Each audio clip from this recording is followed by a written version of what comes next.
Ayan o, ayan yung dulo ng rainbow. Grabe. Summer feel.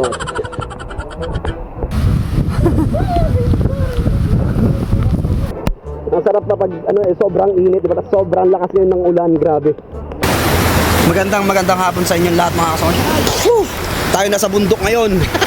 Mas okay na rin kasi kahit paano to kaysa dun sa mga pool ngayon dahil ang dami, grabe ang daming mga tao ngayon.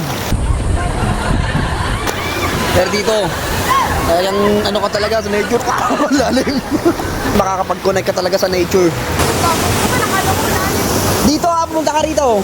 Ay, kasama namin mga bata. Hindi pa siya masyado nadidiscover. Ang ganda. Ang maganda para wait lang.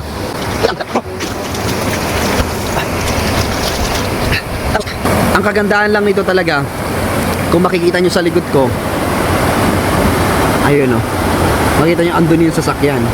So ibig sabihin, pag titingnan mo rito, talagang connected ka sa nature, yung surroundings mo, talagang parang ang layo mo talaga sa kabihasnan. Though medyo malayo naman, pero since nandyan lang yung sasakyan, ibig sabihin malapit lang siya sa kalsada. Kumbaga hindi mo kailangan maglakad ng malayo, pero hindi siya crowded.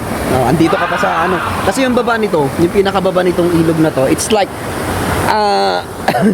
it's like yung pababa wait lang, ang lalim, wait lang.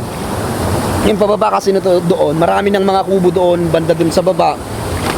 Tapos marami ng mga nagsiswimming doon. Siyempre mga picnic, lalo ngayong mga anong tawag dito, Sabado Gloria, yun ba yun? Yun.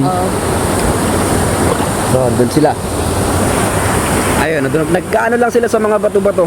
Kasi may mga portion kasi dito na talagang malalalim. May pwede naman yung mga bata. Sige na, hindi malamig yung tubig, Franz. Halika na! Halika na! Sige na! Hello, kamo nga, David! So, madali lang puntahan to.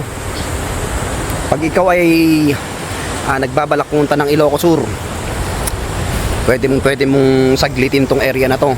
Yun o. Tapos meron pa silang mga may mga hanging bridge pa sila sa area. Si mama, mga kawaii, hello.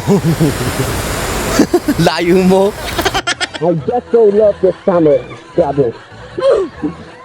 Nagitnaan pa lang ng summer natin pero ginugulan na tayo. Love.